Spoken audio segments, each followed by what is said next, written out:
جوانوں کے لیے ایک نقطہ کہ جو جوان شادی کرنا چاہتے ہیں بیوی کے اندر خصوصیات کون سی ہونی چاہیے. قرآن 4 خصوصیات بتاتا ہے سورہ تحریم میں. مؤمنات، مسلمات، تائبات، قانتات، تائبات، عابدات، سانحات.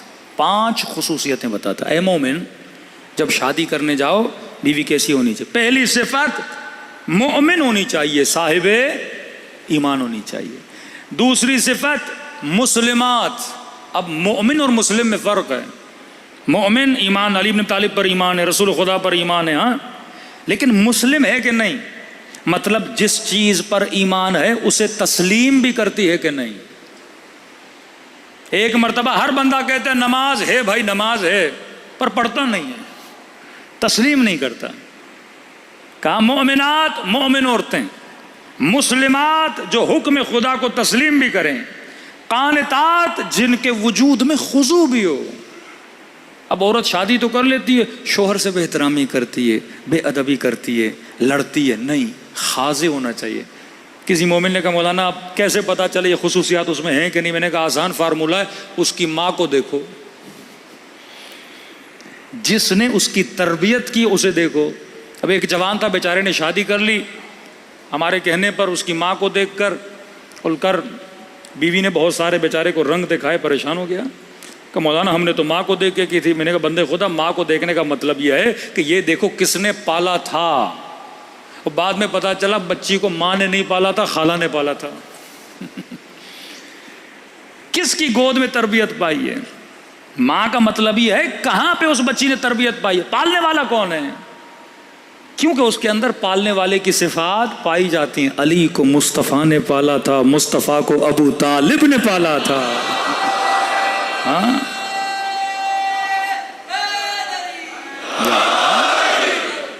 پالنے والے کی، پالنے والے کی صفات اس کے اندر ہوتی ہیں.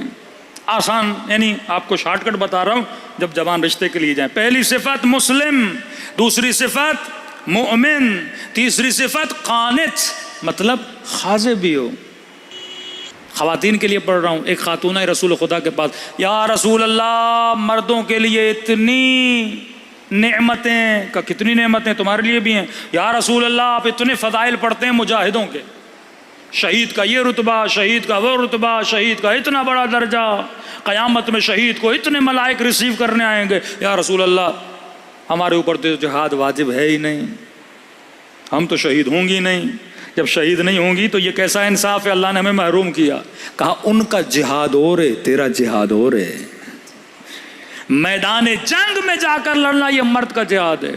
اور فرمایا گھر کے اندر لڑنا نہیں، گھر کے اندر صبر کرنا یہ عورت کا جہاد ہے. آج الٹا ہے، وہ لڑکے جہاد کرتی ہیں.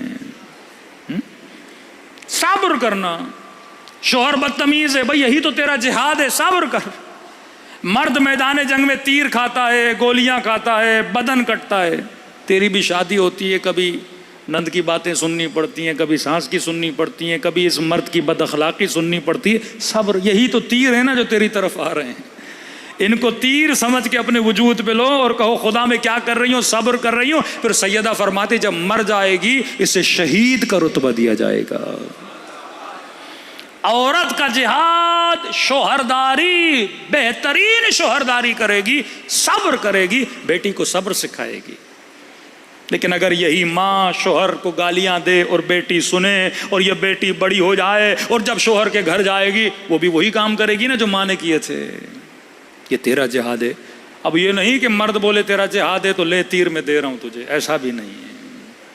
ہاں، عورت کا کام ہے صبر کرنا، اور صابرہ بیوی خدا تجھے دے تو تیرا کام ہے شکر کرنا.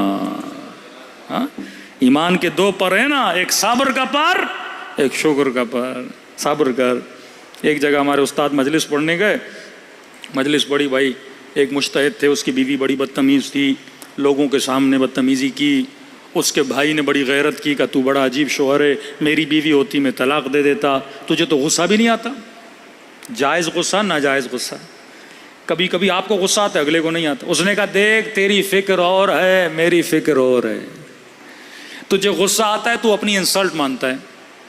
مجھے غصہ اس لیے نہیں آتا کیونکہ میں نے علی کا فرمان پڑھا ہے کہ اگر بیوی بے احترامی کرے تو مرد کیا کرے؟ صبر کرے. صبر ایمان کا آدھا حصہ ہے. تو وہ جو کر رہی ہے کرے، لیکن میں اپنے لیے کیا بنا رہا ہوں؟ جنت بنا رہا ہوں. تو مولانا کہتے ہیں ہم مجلس پڑھ کے اترے، افریقہ میں پڑھ رہے تھے، تو ایک خوج مومن آئے. انہوں نے کہا مولانا صاحب میں کیا کروں، میری بیوی تو بڑی نیک ہے.